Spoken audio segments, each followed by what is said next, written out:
Еве неколку работи во однос на тоа прашање. Излегуваат на виделина нечесните намери на ВМРО-ДПМНЕ. Ако сметале дека треба да има анкетни надзорни комисии за тие други трагедии, се постава прашањето: зошто не ги побарале до сега? Зашто ги условуваат со ова што ние сега го бараме за Кочани? Тоа е првата работа. Втората работа, видовме како ВМРО-ДПМНЕ води една анкетна комисија, тоа беше таа за онкологија. Никој не избега од таа анкетна комисија. Јас бев на анкетната комисија, иако тогаш немав никаква јавна функција. Но се докажа дека ја искривувале вистината и дека криеа документи. Тоа ли повторно сака да го прават? И да завршам на крај. Многу јасно сакам да кажам. Не бегаме од ниту една расправа. Не, нека се закаже за било која трагедија, за било кој случај. Ние сме тука да дебатираме на било која тема, во било кој формат, така како што тоа го нудат институциите. И во однос на тоа што очекуваме да се постигне, очекуваме да се слушне сечи глас. Ова е барање пред се на родителите. Мислам дека заслужуваат тоа барање да им се оствари.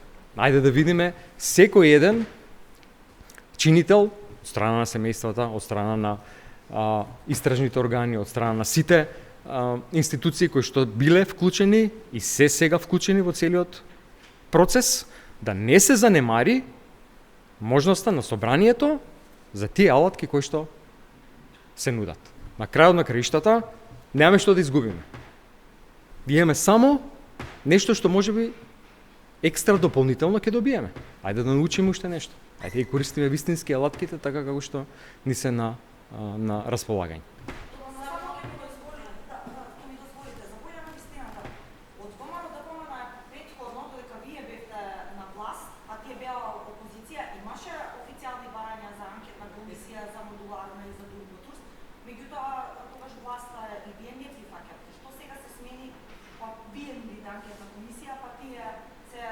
Не, ве молам, еве ги прифаќаме сите комисии.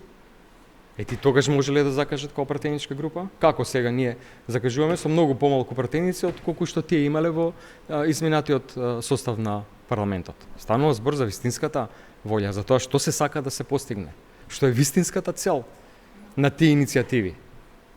На ова иницијатива, вистинската искрена цел е да се дознае вистината, односно да се искористат сите можни алатки за да се дознае вистината за оваа трагедија, затоа што тоа им го должиме на сите инволвирани, го должиме на сите граѓани. Само едно мало пояснување.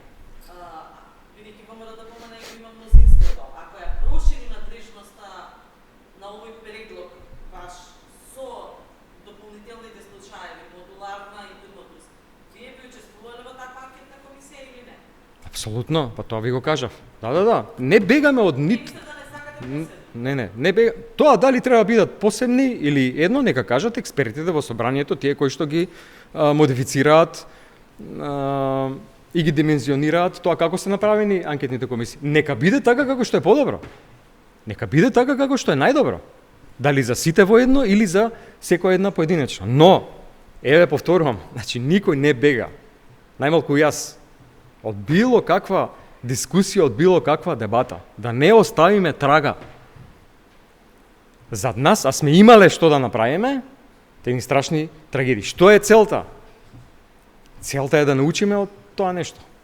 Да направиме се такви работи да не се случуваат повеќе. Зашто да ги политизираме тие работи? Најмалку има политика или политиканство во нашата иницијатива за надзорна, односно анкетна расправа во парламентот. Дали веќе имате кога ќе биде закажана анкетната комисија и само да разграничиме дека станува збор за различна вашата и таа на левица, но рековте дека ќе ја поддржите, че имаме и нивната, така беше? Повторно кажувам, ајде да ги направиме сите можни, да ги искористиме сите можни инструменти. Ајде секоја една форма да ја искористиме. Ако некаде се поклопува, окей, ајде да има една сублимат од тие две. Меѓутоа ако тие даваат различни механизми, можности, ајде сите да ги направиме. Зошто да не дебатираме? Така да, ќе поддржиме се што е разумно, што е рационално, што ќе ни даде можност за дебата. Ќе биде свикана до крајот на месецот? Па сигурно, согласно роковите, согласно механизмите во собранието. Након од темата, кога може да очекуваме конгрес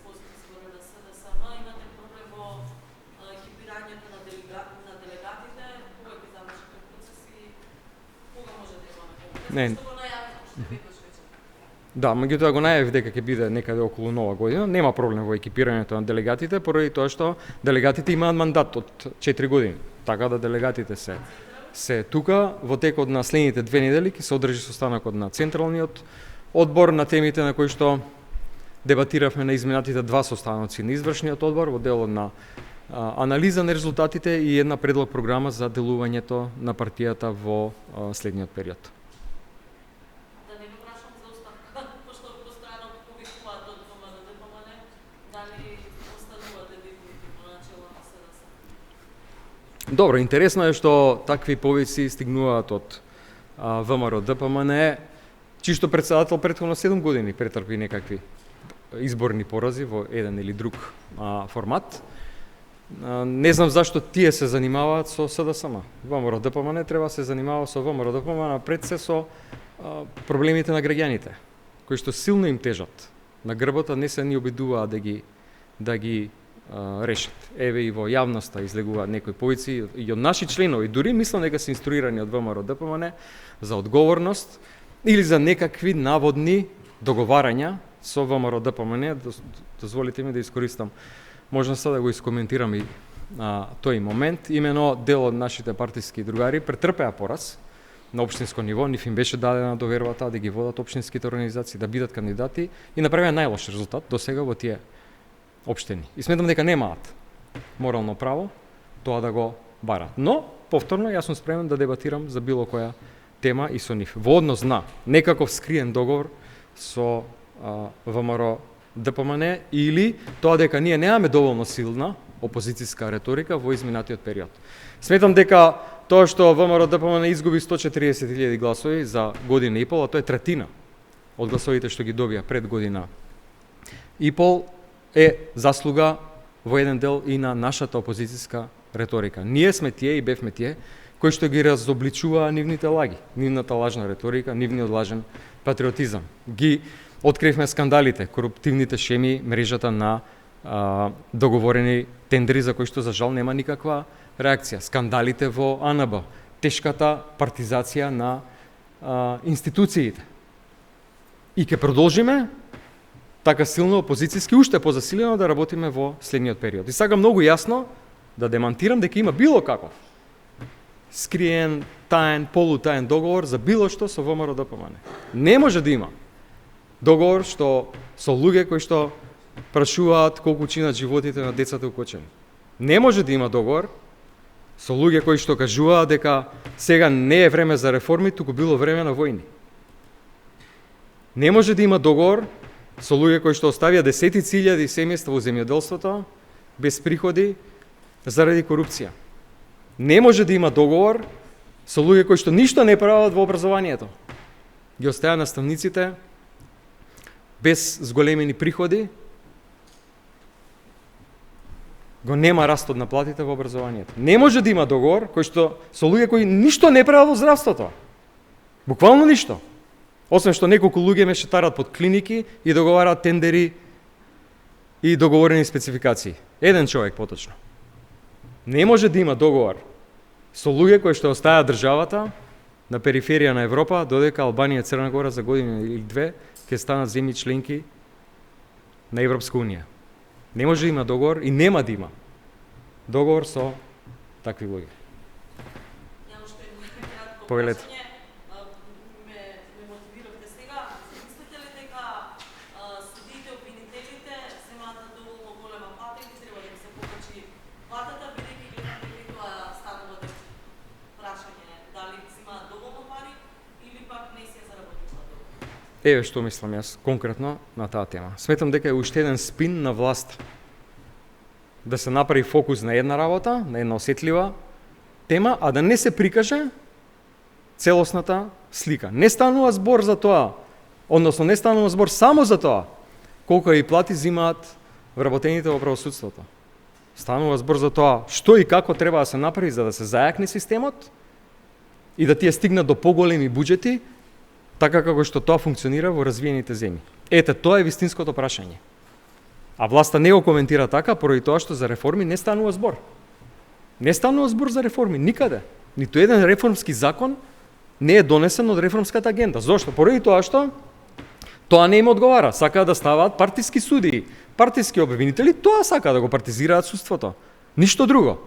Ако се спроведат законите така како што е договорено во реформската агенда, ако се направат трите патокази кои што нас ке не спремат да го отвориме првиот кластер од преговорите со Европска унија, тогаш ќе тргнат и реформите во правосудството. При тоа, судите и обвинителите не бараат само поголеми плати. Тие бараат поголеми плати во склоп на спроведување на реформите во нивниот систем. Не можат тие тоа да го спроведат без извршната власт во моментов која што тие реформи ги кочи. И тоа е голема трагедија. И тоа е едно големо и сериозно прашање зошто тоа така се случува. Не може да си дозволи претседателката на државата, која што пред само година и пол доби пола милион гласови, да каже ова не е време на реформи, сега е време на војни. Не може да си го дозволи тоа. Само неколку дена од како Никола Груевски од Будимпешта пишува пост како било ова време на војни во Европа. Се повеќе ќе станува јасно дека ВМРО ДПМН го контролира Никола Груевски од Будимпешта. И они се само извршители на неговите политики и ништо друго. Благодарам.